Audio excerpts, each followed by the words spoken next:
بعتذرلك يا نفسي علشان سكت كتير لما كان لازم أتكلم، ولومتك وإنتي كنتي بتتألمي. كنتي محتاجة طبطبة وأنا كنت بقسو عليكي.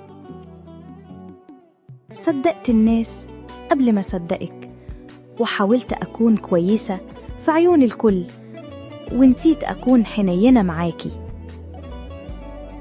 كنتي بتصرخي جوايا وأنا كنت بضحك علشان محدش ياخد باله إنك موجوعة.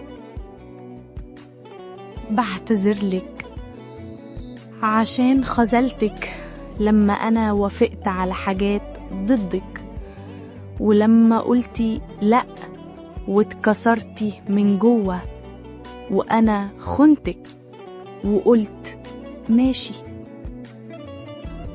بس خلاص، من النهاردة هحاول أحبك زي ما انتي، بكل جروحك وكسرتك وضعفك.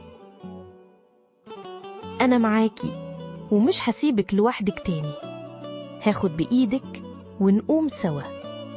أنا أسفة وبحبك، ووعد من قلبي إن اللي جاي أحن.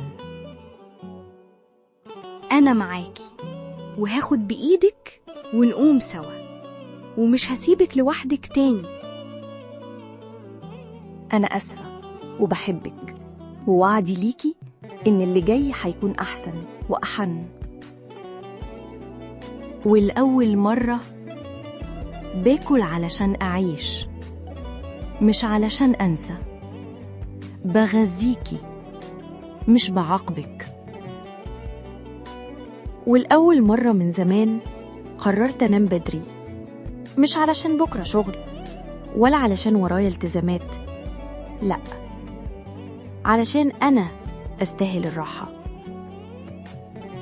قررت أرتب اللي حواليا زي ما برتب اللي جوايا، كل حاجة في مكانها، وقلبي كمان بدأ يهدى.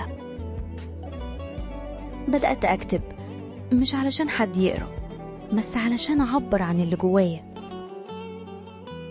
كنت دايما متاحة، برد في أي وقت على تليفونات، وما كنتش بحط حدود لمواعيدي ولا لراحتي.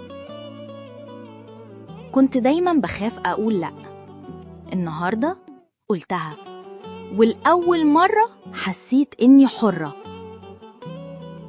كل خطوة باخدها بحس إن الأرض لسه قادرة تحتويني، وإن الحياة لسه فيها فرصة.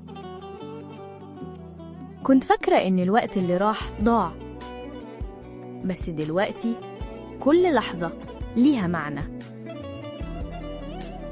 بدأت أرجع لحاجات كنت بحبها، مش مهم تطلع حلوة، المهم إنها بترجعني لنفسي. أنا يمكن اتأخرت وسبت وقت كتير يسرقني، بس لو انتي لسه في أول الطريق خدي بالك من نفسك بدري.